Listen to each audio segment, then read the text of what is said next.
What is your name? Kanchi. How are you related to the person you support?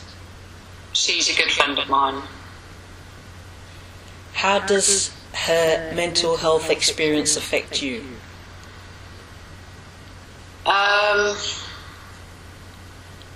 She's someone that I really love and respect, so it's difficult to watch her going through her episodes, as she calls them, because it kind of really has a big effect on her life.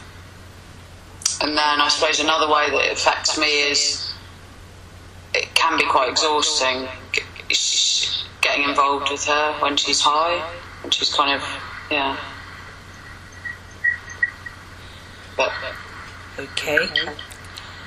How are you involved in her illness and health? Well, she lives in London quite near me, and she doesn't have any family here, so there's a few good friends who kind of are like, I guess, me and a few other people, not just me on my own, are kind of like her sort of surrogate family at those times. I think it's like when the last 3, I think, times that she's been hospitalised, I have been involved, just kind of practical things like visiting and taking stuff down there that she needs, and also being with her at her flat before she's actually been hospitalised, and then being with her afterwards when she comes out, and that's it really. If you could say words of encouragement to her, what would you say?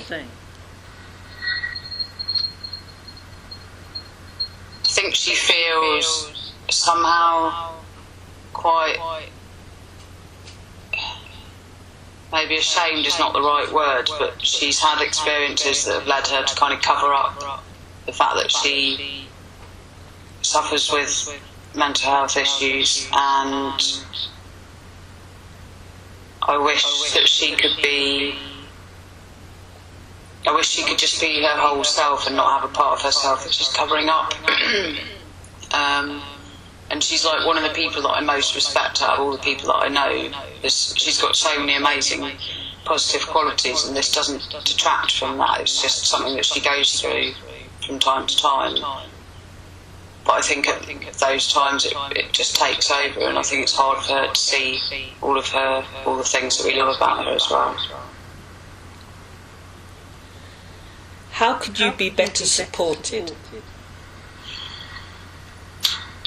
Well, I think the first time that it happened, I'd known my friend for maybe a couple of years or something, and I was really quite shocked, and I was also quite hurt, because part of what happened was that she was quite hurtful towards me, or said some quite hurtful things, because that's the kind of characteristic of her illness.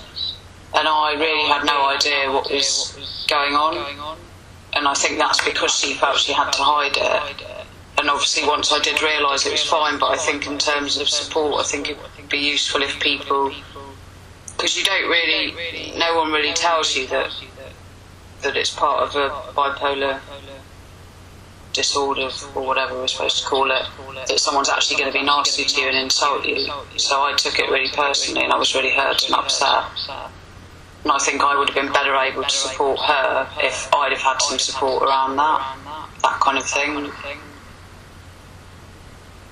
I think it's just information, really.